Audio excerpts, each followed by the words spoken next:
Hello and welcome to the Advanced Age Role-Playing Gamers podcast. I'm Nathan. I'm your host. I've got my buddy Matt here with me. Say hi, Matt. Hi, Matt. There we go. That's Hi, the Matt.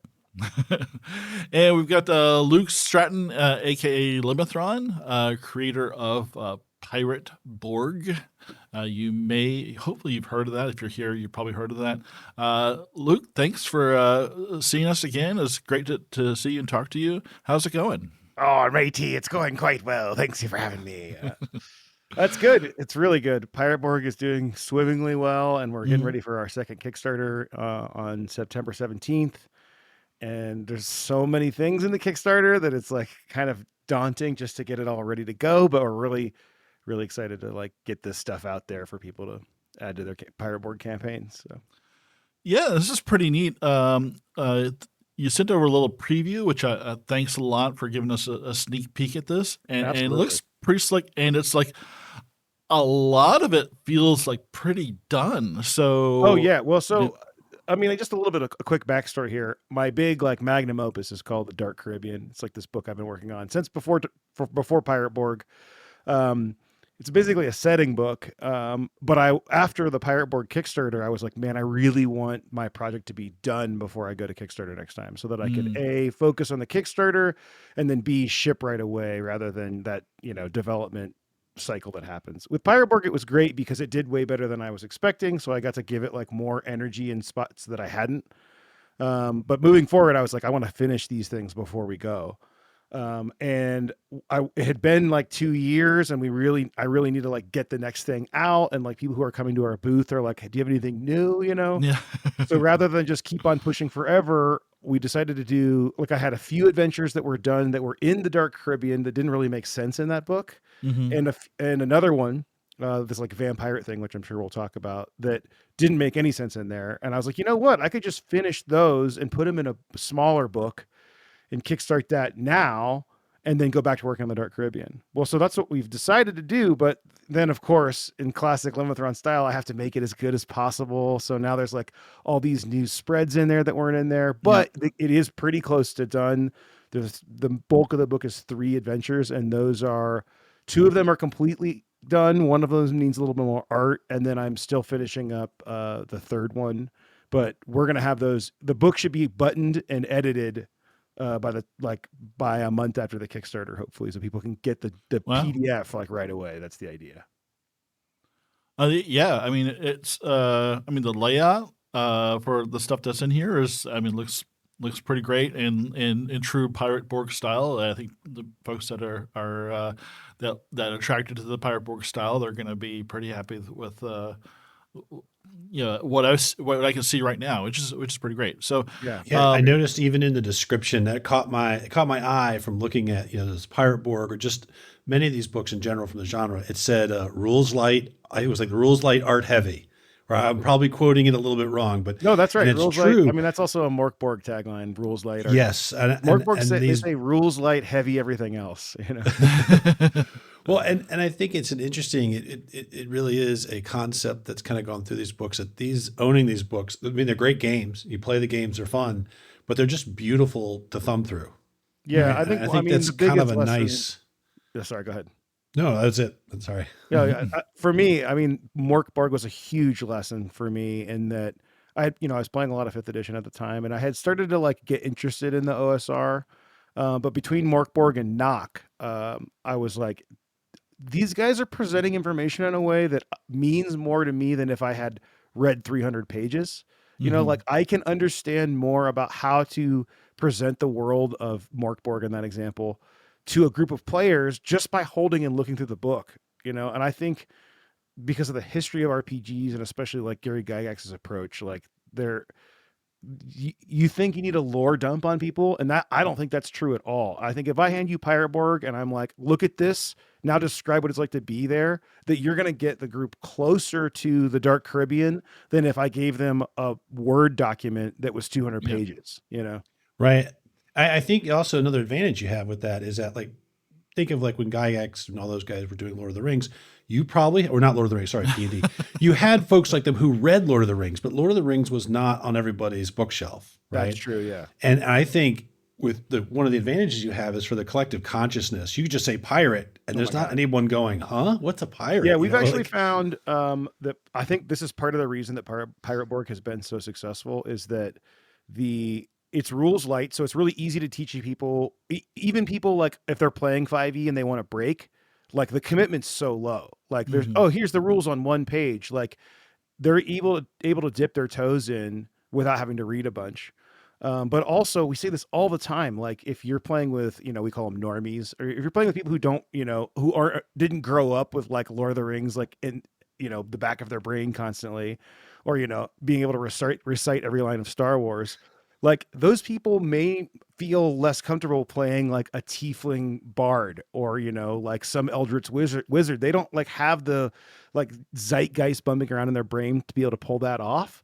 But if I'm like, you're Jack Sparrow and everybody's dead, like, but you don't like, what do you want? Do you want the boat? Do you want the rum? Do you want the treasure? Like, it's so easy for people to like actually role play. I mean, that's the reason, like, you see like fantasy themed parties a little bit now, but like, there's a reason there's pirate birthday parties for kids. Like, it's really easy to pretend to be a pirate. And I think the fact that there hasn't been a game that like scratched that itch before is really crazy to me. Like I think the closest you could get is 7th Sea, and that's not Jack Sparrow. That's Earl Flynn, swashbuckler. So yeah. Like even our friends, there's lots of photos of our friends in pirate garb. Absolutely. I mean, pirate cosplay is so much fun. Well, and right now I live in Maryland. The Maryland Renaissance Festival, which has been going on for like over 50 years, I think, is running right now. And coming up is the Pirate Weekend, which leads right into Talk Like a Pirate Week. Sure does. Yeah. So Talk Like a Pirate Week is now only a thing because we declared it as a thing. It's really Talk Like a Pirate Day, which is September 19th. It's a problem, though, for multiple reasons for us, because it's always a big day. It's like our DCC day. We always try to do a big in-store thing. But games, like the day moves, since it's not like the third Sunday or whatever, it moves. So like game stores are like, hey, we don't want to run this event on Tuesday. Can we run it on Saturday? There's that. In addition to that, we want to do a Kickstarters on that day. Well, then we can't be in store and Kickstarting. And the icing on the cake is that my anniversary is the 20th. So my wife is always like, I can't do anything too crazy. Like my 10 years this year. And I was like, honey, can I do a Kickstarter like the day before we leave, So all those things combined, we've stretched it to Talk Like a Pirate Week. And I think that actually helps people find our event and not just the thing that is a thing anyway. So if you go to our website, there's an events tab, and GMs are getting like rewards for running. Basically, we have like this Harbor Master program where you get rewards for running Pirate Board games in public, and Talk Like a Pirate Week games count for both seasons, both last season and next season. So it's like a double whammy. But yeah, it's a big week for us. It's just like pirate culture's in the air.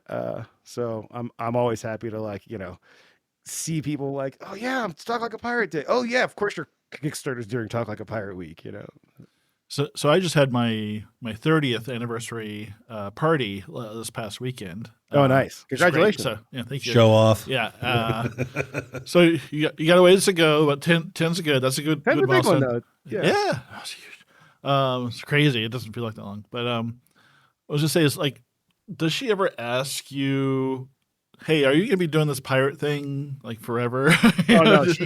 No, she doesn't ask because she knows. Okay. It's funny, when we got married, we wanted to do like a themey wedding, and of course the first thing I said was like, yo, let's get married on a pirate ship. Everybody dressed up like pirates.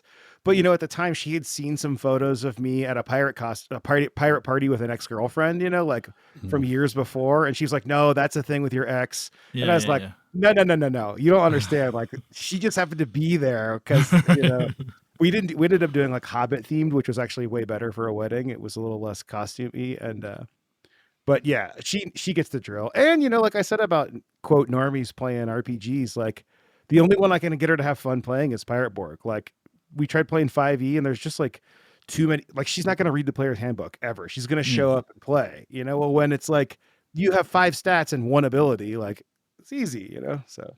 Yeah, like tell me when to roll the dice. Yeah. She's had a blast. Yeah. So, So that's great. There's so many milestones. I'm glad that Pirate Borg is doing so well for you. So when we talked at Gen Con a couple years ago, was it? Yeah, yeah, or, 2 years year back. Was it Gen Con or PAX? or Pat? Was it PAX? Oh God. I mean, it all blurs together I for know. me. So Yeah, I know. It's like a haze of crowds and people. We talked to you in person Yes. at a convention. I'll look it up afterwards. But you had talked about your what did you call your magnum opus a few minutes ago, Dark Caribbean. yeah. So that was kind of on your mind then, and it seems like it was a year and a half, 2 years ago, something like that. Where are you at with that right now? So the Dark Caribbean, it's basically a setting book. It's probably going to be around 300 pages. It's basically all of the NPCs and islands and major locations in the Dark Caribbean, and then like detailed kind of event encounter pages on the major events that happen in the Dark Caribbean. So like I spent the first portion of this year. I knew I wanted to do a deck of playing cards that had art from every NPC. So there are 54 core NPCs in the Dark Caribbean, and the beginning of the year I illustrated all 54. So those are done. Wow. And each one will have like a maybe like a third page column of like what they want, like their desires and their like appearance and their manner. I've really worked hard to like kind of I'm not sure it's going to make it into the final book, but we've been doing things like play this guy like this actor from that movie but in this vibe, like trying to give GMs like the way to just pull them off the page as quickly as possible. But yeah, it's really going to be like a sandbox campaign setting. It's not like one of those lore dumps. Like I have this really great book, but it's the Warhammer Fantasy Roleplay Lustria book. And I love the book, but it's like basically 300 pages of lore dump and like no ways to run adventures really. Like there's a few maps, but like the Dark Caribbean is like when you open up the page for say Tortuga, there's a map of the island, there's a map of Tortuga, and then there's like a bunch of tables on like what's going on right now, like what hooks are going on that your players can interact with. So it's much more of a like, hey, there's no way I'm going to be able to remember 300 pages of Dark Caribbean, but like they've decided to go to Maracaibo, the dungeon city. Like what is happening there? And then you just turn to that page, you can show them the map and then roll on the table to see what's happening there. So that's kind of like the vibe of the whole book. Yeah, and I see you on your Patreon. You put out regular previews of it for folks that want to follow along. Yeah, basically the idea is that like I really hate this concept of like, oh, I found a game I really like, and now I have to wait 2 years for the next book to come out. So with the Dark Caribbean, it's so modular. Like Nassau's done, Tortuga's done. I have maps for a lot of the other cities done, but like the idea is as they get completed, that people will be able to use them in their campaigns and hopefully provide feedback like, hey, this entry didn't make sense, or like this guy was way too powerful, that kind of thing. So they can start to introduce it before the actual book goes out. So there's like you're actually releasing pieces of it. Oh yeah, we're on like I think I've done so 6 full releases so far. And yeah, and they're fully usable. Like because it's a Patreon and people are like paying for access to this content, I really try to make them complete. It's honestly pretty stressful on my end because if you were just writing a book, you'd be like, oh, you know what? I'm going to pause Tortuga today to figure out what's going on over in Havana, and then I'll tie that in. Well, I can't really do that because when I release Tortuga, I want it to be like a complete thing, which is what we've done so far. But yeah, it's definitely a bit of a challenge to tie it all together. But the flip side is it's immediate value to people. Like if you were playing Pirate Borg just out of the book, and you were a Patreon subscriber, you could just go download Tortuga and run it and then move on to another campaign. Like it fully works. Tortuga is actually really fun because it has an old fort, which is based on a real old fort. And the fort is haunted by the ghost of a famous pirate who eats hearts to kind of stay alive. But the rest of the town, I mean, if you're familiar with Pirate Borg and the Dark Caribbean, like the setting is driven by ash, which is the like undead remains that can be like ingested or smoked or snorted or whatever your group's preference is for like psychedelic and physiological effects. So basically like this fort is haunted, but then you've got a bunch of like ash dealing pirates that live there that like, as long as as long as the balance between the two factions is equal, like they'll capture the ghost pirates and turn, harvest their ash. So it's like this really like rich place for an adventure. Like, do you want to go fight and take out some ghosts, or you want to try to take over the fort, or do you want to so it's kind of fun. Yeah. So that's really cool that you're just kind of giving folks that subscribe to your Patreon just all that detail on places that they can go and adventure sites and things like that. And there's like previews. It looks like to the upcoming Kickstarter, and you've got tons and tons of maps. Just like how much content are you pumping out a month on Patreon? Well, before Pirate Borg, we were doing like 3 or 4 battle maps a month, and Pirate Borg kind of changed all that because making adventures is a lot more work because you have to write them and lay them out and then illustrate them. I think once this Kickstarter finishes and I get it sent to the printer, I'll go back to like a regular schedule of working on Dark Caribbean half the month and then doing a big release for that and then doing maps and content for the other half.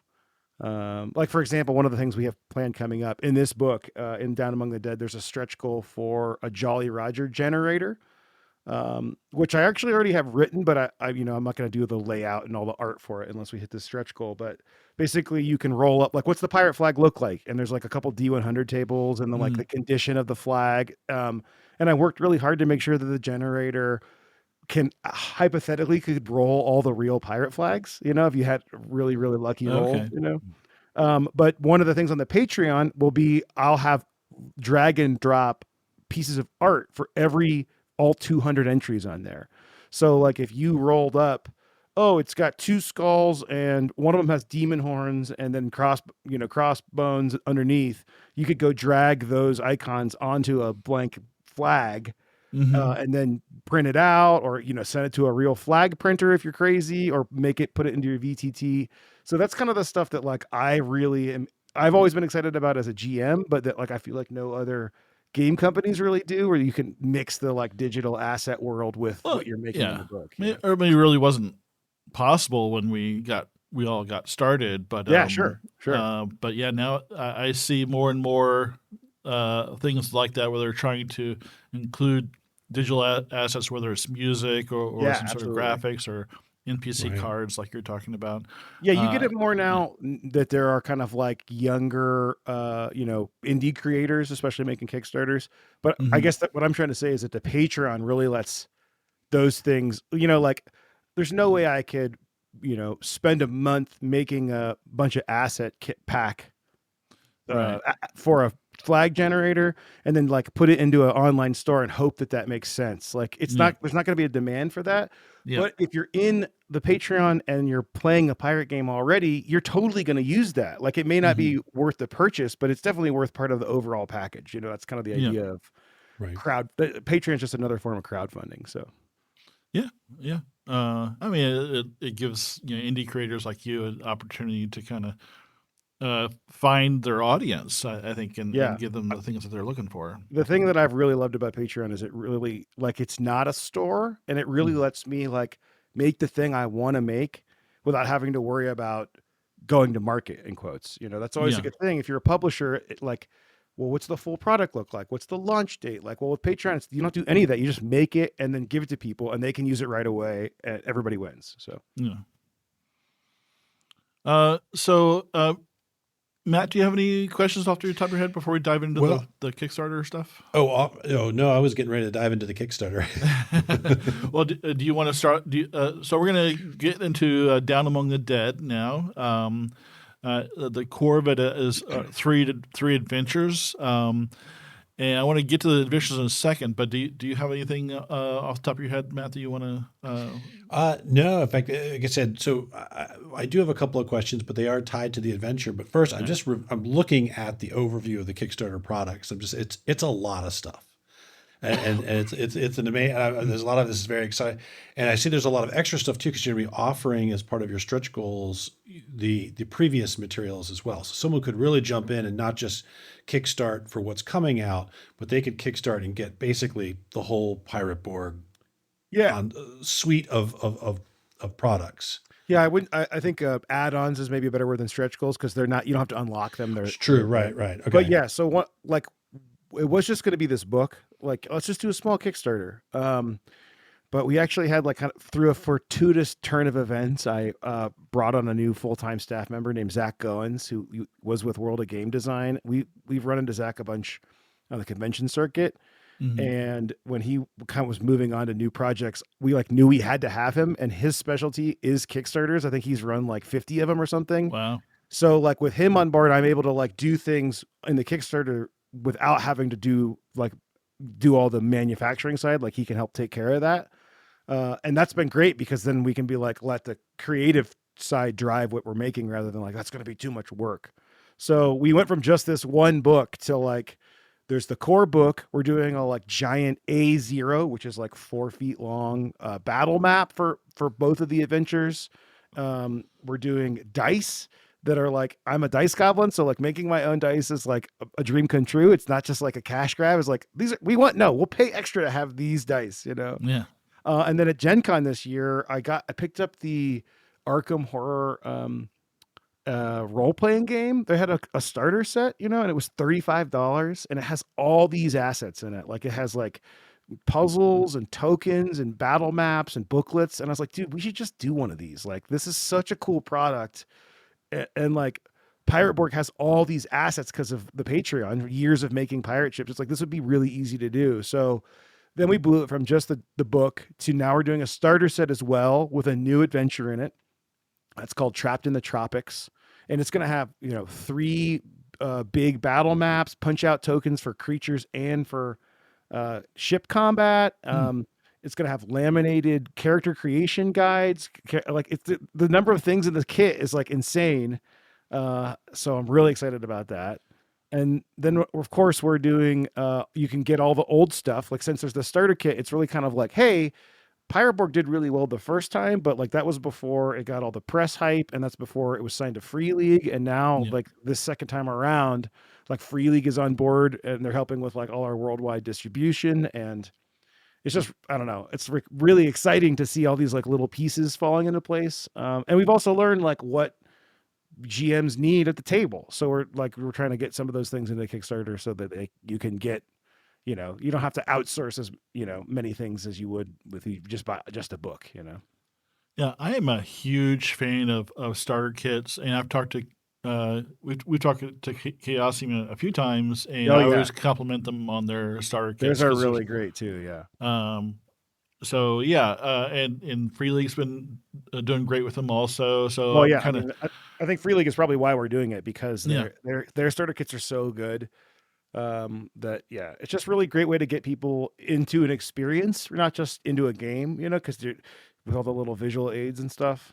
It really helps that, you know, having the dice, the maps, and the tokens, and all of that, and pre-gens and all that just helps. Yeah. So one cool thing about Pirate Borg is we're not doing pre-gens because Pirate Borg is so easy to roll up characters. That's part of the experience. But instead of pre-gens, we're doing these laminated character creation cheat sheets and PC sheets so that it'll actually come with a little dry erase markers. So you can go through the creation all together, which takes like 20 minutes max, you know. You know a system's lethal when you create your character with dry erase. Yes, yes. Well, I mean, the character sheets are pen and paper, but but you are correct. There's a reason we provide the experience in the box, you know. And the other thing too is that Trapped in the Tropics is going to be really like, for listeners familiar with Buried in the Bahamas, that's kind of our like flagship intro adventure that I wrote after Pirate Borg. We're going to kind of take that one step further and like, it's going to be an adventure that's totally usable by veteran GMs, but it'll also have little like liner notes for people who are maybe, if not brand new to the hobby, brand new to Pirate Borg. So the idea there is that, you know, you could buy, you know, hypothetically buy the starter kit at Barnes and Noble or wherever, and it could be people's first RPG. Whereas the Pirate Borg book was always like, oh, I'm just making a hack of Morkborg. But now it's like, we realize that this game is fun enough for all, you know, people try to play at all ages. They try to do like One Piece hacks. They do Pirates of the Caribbean hacks. So it's like, it's cool to like, you know, think about it more as not just this spin off of an indie game that I love, but something that's a little bit more mass market appeal, I guess. It's good to see that people are putting stuff like you said into kits, like dice Yeah. and little like battle chips. It's funny. I was showing my son a picture of an old video game. Right, I'd found like a thing online. It was a picture of like the video game that you used to go buy at the store, and it had all the pieces laid out. And it was the box. It had a rule book. It had this little. It was an old TSR one. It had like a decoder circle for like runes, and it had a map. And it was like you used to get all those things. Now I go to Steam and I hit download. Yeah. Right. You know. I mean, that was part of the gameplay. It was like you needed to read the manual to know what was going on. Like I remember the Marathon box for the old Mac computer game that, you know, the guys from Bungie ended up making Halo from. Like that had lore in the manual that was nowhere else. Like you did not know what you were doing on the space station unless you read the manual, you know? Yeah, I'm into that kind of stuff. I'm into artifacts too. It's just cool to have like cool little artifacts, especially like official ones, you know. It's always cool to have. Well, you have those coins, right? You're gonna have a coin that's available. There's almost too many things in this Kickstarter for me to even talk about. So there's a bunch of things. First off, we're doing this VIP thing where if you pledge $1 now, you get a big Charon's opal that's also a D2, or Sharon's opal, however you want to say it. That you can also buy it in the Kickstarter, but if you VIP back, you get it now, and then the $1 comes off your shipping later. So it's basically just like, you know how Kickstarters are. You want to get people to go right away because that gets the momentum, you know. Yeah. We're doing that. Then we're also doing a bag of Devil's Luck D2s, which are a little bit smaller, but the idea is, you've got Devil's Luck, which is like the meta currency in Pirate Borg. Hand these coins out. I ran a poll with the VIPs to figure out the design, and we're going to do like a Pirate Borg style piece of 8, you know, the old silver coins. But then the back is going to have like a pentagram etched into it because that's Devil's Luck. So those are going to be really cool. And then we have another stretch goal to do, like, because the Charon's Opal is very lost to the locker, which is one of the adventures. We're going to do 2 more coins if we hit the like really high stretch goal that will be for the other 2 adventures. One's going to be like serpent, you know, kind of Mayan themed, and the other one will be vampire themed. So very cool. Yeah, lots of coins. I love coins. We just make stuff that I want. Basically, it's like, what can we make for our company that we want to own ourselves? That's just all we do. You know? You're making your own loot, dude. It's amazing. That's right. Make your own. Yeah. Well, I have a friend who's he's more of he does play role-playing games, but he's a big board gamer. Big board gamer. And I remember talking to him one day, and he said they did this big study. They said, what was people's favorite part about board games? And they said it was opening them up. Yeah. Right? Opening all the little things, right? That's what people want to do. And I think, you know, so that I want to open up a bag of coins. Yeah. I mean, we say this all the time. Like, we're very adamant about this, that like reading a role-playing game and collecting role-playing games is playing role-playing games. Like, I think some people are like, I don't have time to play. And it's like, did you read the thing then you're playing? Like, I get like my library. I mean, look at this. Like, you can't even see my OSR library, but this is just oh my gosh. That's just all the big stuff over here. And then I've got, let's see if I can spin it around here. My OSR stuff. Like, I don't play all those, man. I always have to run Pirate Borg because people are always like, Luke, can you run Pirate Borg for us? So for me, like, I really just get joy out of diving into these worlds, you know? One of the things when looking at this preview for Down Among the Dead, before I even got to the adventures, one of the things that really caught my eye and I had to go through were all the house rules that you well, these are fun. Some of them are really fun. Some of them are sourced from the community. There's one of them is like straight up from Cyborg. I gave Cyborg credit about like a damage always hurts. But we found, you know, when people play a game a lot, I mean, you know, people play Pirate Borg. We had 100 events at Gen Con this year. Like, people are playing it, and you learn things like that are a problem. Like, I don't really like rolling for damage reduction. I think it slows down combat. I think it's like a little clunky and it's hard to explain. Well, like, there are rules in here for suggesting how to get rid of it, whether it's adding armor class or just making it a static number.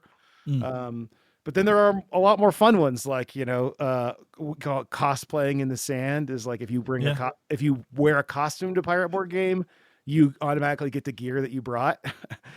Please don't bring a working musket to your Pirate Board game. But like, drink up me hearties. I thought about that, especially when you're bringing up the laminated character gen sheets. Yeah, so like when you drink rum is basically like a healing potion in Pirate Borg, but you have a chance of getting sick and the difficulty gets higher the more you drink. Mm. So we say if you are drinking at the table while drinking game, that you negate the roll, which I it's not like for that every rule. table, but for some tables it's I perfect. like that rule.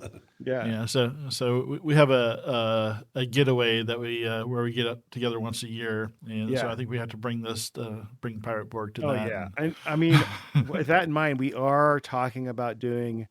We were talking about doing a cruise, but the cruises are like they're either the boats are too small to run role playing games on, like everyone would get sick if there was weather, or Mm. you're in a giant cruise ship with a bunch of other people.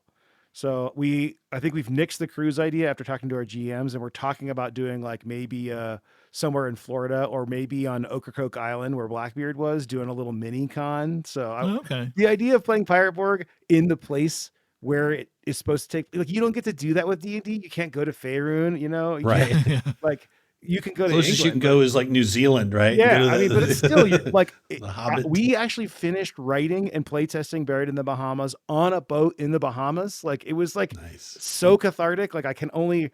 And then when we finished the campaign, we cast the book into the Nassau Harbor. I was like, this is where the game takes place. Like it's so cool. So we're gonna try to, yeah. Spoiler, I guess. If we're working on hopefully figure out in the next few years how to do that. So. But yeah, there's lots of other good stuff in here. Dark Caribbean Island generator, Coral Yeah. Reef generator, which are fun. Because I'm sure people have seen this before. Where you have a blank sheet of paper, you throw a bunch of dice down, and then you draw the map from that. So I love that kind of stuff. That's super fun. Yeah, But I love those like drop table things. I just think they're yeah, really fun tools for GM. Like I said, you know, prepping is playing, reading is playing. So I think the more fun you can make for the GMs, the better. Well, I think, we've talked about this before. That a lot of these, when the random, right? The sort of like, if you're the GM and you've drawn the map and you have your map and you know what's behind every corner, right? Mhm. You're just with these, the GM gets to actively be surprised and Oh be yeah. on there. It's a more active role. And not saying that being a GM is not an active role, but it's I don't know. There's a quality when you don't know what's around the next bend, right? Until the dice roll. I think that's kind of fun. I And mean, some yeah. people may not like that because they Some want to people have might it all not. We hear prepped. this a lot though, and I've experienced it that like a game like Pirate Borg, I'm not saying this is exclusive to the Pirate Borg experience, but it does embrace it. That kind of emergent gameplay thing is a lot. GMs tell us all the time, like, it was the most fun I've had playing in a while. And honestly, this is Hmm. why I made it from Morkborg, because that's how we felt when we played Morkborg. It was like, oh, like writing 3 pages of backstory and like being worried about this like Game of Thrones, Lord of the Rings level of narrative can be really, really hard to pull off. But like when one of your players is like literally a cursed chicken, and the other guy has 1 hit points and is missing an arm, like 1 hit point and is missing an arm, it's like you can't not laugh at that. Like it just really is. I don't know. It just really comes out like it's a great game for conventions or groups that want to just like relax and have a good time. That being said, you can still run it long term. I just think your expectations are a lot different. You're not going to turn into Gandalf. You're going to be like right. on your 5th character sometimes. So we're running this West Marches campaign right now that ends during Talk Like a Pirate Week, at least the first pass through. And we have this problem that we're trying to sort out where like the guys that survived are like, +5, +6 and all their stats. And people who didn't have to roll new characters every session. It's like, and they're like, this is a problem. I was like, this is actually what we designed. Like there are legends among you and then a bunch of crappy crew, so Yeah. yeah. Yeah. Here's your red shirt. Yeah, exactly. Yeah, yeah. Now that's not for everybody, but if it's not for you, you can make some easy tweaks, like give them max hit points at the first level. It's that kind of stuff. So dipping into the adventures, you've come up with an interesting solution for those TPKs. Oh yeah. Lost to the locker. Oh, You okay. talk So about I mean, I got this idea literally from Carl Druid. He wrote a Morkborg adventure called Graves Left Wanting, where basically it could be an intro adventure or post TPK where all the players wake up in a giant mass grave and they're not dead. And then they have to like escape this like massive graveyard where things are like, you don't really know where things are. Well, like I've had this idea for years in the like, actually before I even heard of Morkborg, I would run this Halloween. I think I ran it as a 4-shot where my players were undead and they ended up in Port Oblivion, which is this like shipwrecked town on a bunch of islands in the middle of like a misty Black Sea. It's not on this plane, if you will. Well, when I read Graves Left Wanting, I was like, dude, we got to do something like this for Pirate Borg. I actually asked Carl if he wanted to write it, but he was too busy with Frontier Scum. So I ended up doing it myself. Which means, of course, I hyper focused and went way deeper than I probably should have. But basically, post TPK, post drowning, post storm, whatever, or you're going to look for an NPC that got killed. They end up in purgatory. It's these like islands in the middle of this Black Sea.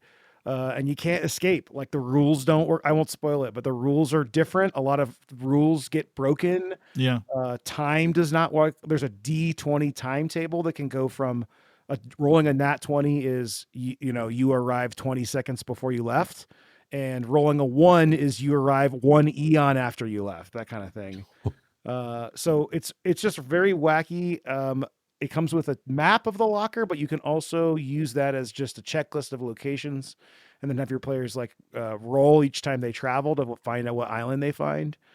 Basically, they need to like find a way to escape this like dark, terrible place with like there's hundreds of lost souls. There's the ferryman himself, who he has I think he has 666 hit points, and when he hits you, he does D66 damage. So like, don't get close to him, But it's been a lot of fun to write. And another cool thing about it, I mean, it's really like the flagship of the adventure because the cover is based off of it. But one of the things about it is we're really into this program called Alchemy RPG, which is a very like kind of theater of the mind focused VTT. And they have these things where they like to call them scenes, where you're not loading up a map, you're loading like an image that the players sit and look at when they're all talking. Well, each location in the locker has an illustrated scene. You can use it in any VTT or at the table. And actually, the Kickstarter, you can get handouts for them. But the idea is like, here's what it looks like at Port Oblivion. Here's the shipwreck town. Here's the Coral Gate where you arrive at, and other lost souls floating around. So it's kind of got that like, did you see that Pixar movie Soul? Like mix Soul with Pirates of the Caribbean. Well, and I'm looking at the art too, and I can see, because I've messed around with alchemy a bit with mixed success. Yeah. But I could see how you could easily take the art that you have here and apply some motion graphics to it, and it would I actually just beautifully with. I talked to those guys the other day. They're actually going to do a premium Lost in the or Down Among the Dead module, so they're going to do some of those animations built in like they did for Pirate Borg, which is really exciting. I mean, we're going to support Roll20 and Foundry as well, of course. You can still load these scenes in. It's just that they kind of the aspect ratio and the genesis of the idea was from Alchemy. So yeah, but it's, I can see how this is like the flagship adventure. Sure. Just seeing that. If I were running this just the way it turns some of the standard Pirate Borg rules on their heads a bit, or tweaks them a bit, I would probably run I think probably for me it'd be the best way is run some regular Pirate Borg first, and then kill them. Yeah, and then kill them. Yeah, absolutely. Yeah, yeah. So I think that would be great. But you've got a couple more adventures in here. There's Venom in the Veins. Seems more like a kind of South American. I was interested in that one too, because that stood out, because I don't think if I read this right, your main characters aren't necessarily pirates, right? In that one, they're conquistadors. Oh, well, did I read that right? You could do it. You could run it however. I mean, I really love this idea of, especially moving forward, that you're playing in the Dark Caribbean as different factions. Like 100% playing as a conquistador faction can work great. Basically, one of the hooks is that like conquistadors have hired you. They found this temple. One of their conquistadors is missing. You please go find him. But this adventure is really inspired by old school Essentials kind of writing, and that there are multiple factions at play in the dungeon that want different things, and probably none of them want what the players want, so they can like pit them against each other. Like I don't want to really give any spoilers, but there's a resource that can be extracted from this place that one of the factions in Dark Caribbean really wants, that's not the Spanish. So when you get in there, some of them are in there, some of them have died trying to get this thing out, that kind of thing. But it's very much I love maps. I drew this really fun snake themed dungeon. We call it Mazoan is the culture in Dark Caribbean. It's kind of like, think of like Wakanda meets South America, where like Mm. Mayans and Aztecs survived to make these massive city states because of the magic that's in the area. And this is one of their temples. But yeah, it's very, very Indiana Jones. Very dungeon crawl. And for me, that's what Pirate Borg. It's like, oh, you're at sea, you're sailing, there's islands, there's Delarc ships, and there's temples everywhere. That's the vibe. Yeah, and last but not least, Into the Maelstrom, which is your vampire Yeah, adventure. we can't really say vampire it in our marketing, I don't think, because there is a book called Vampirates of the whatever, but it's what No. it is.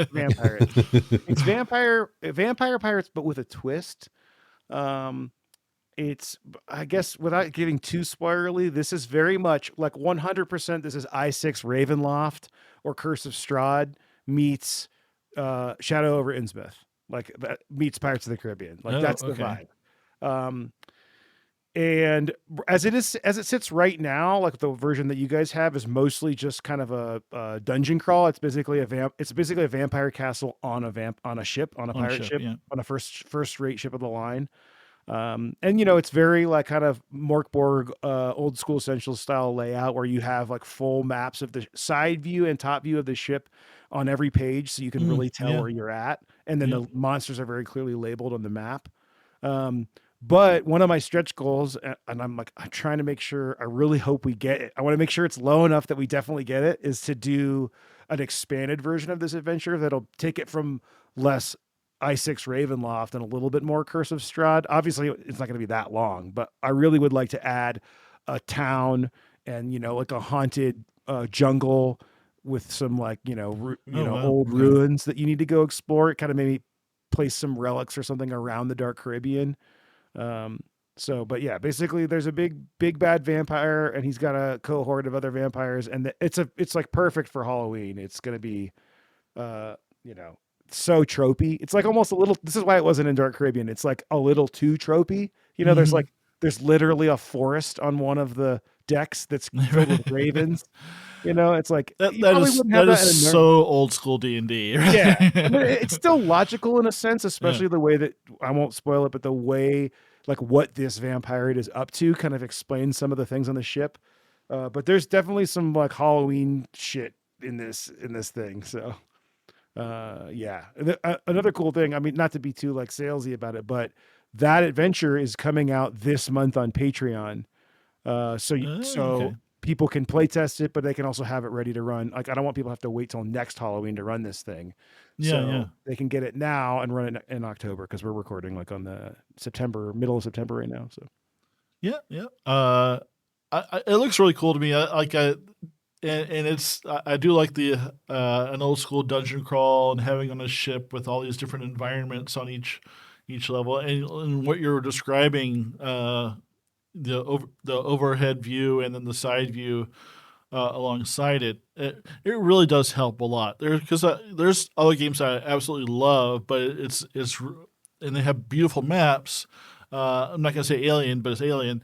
But it's really hard to find. Okay, where's that ladder G7 go? yeah, And trying to go between the maps and just to figure out where the players are go can be really challenging. But just having like both views on a page makes things a lot simpler yeah. I to mean, run. So I know you guys know I love maps, but I always had this problem with WotC Adventures, is that you buy this book, and then like maybe there's a big map at the back, but all the ones of the dungeons all have like all the spoilers and labels on them, and it's like, what? Like, how do I even show this to my players without showing them the page? So like we yeah. really have worked hard. All our digital assets have like player versions. So if you're playing online, that's easy. But then, like I was mentioning earlier, the big mega map, the front is the Snake Temple and the back is the Vampirate ship. Okay. And you'll still need to like bring a black sheet or black construction paper to cover the labels.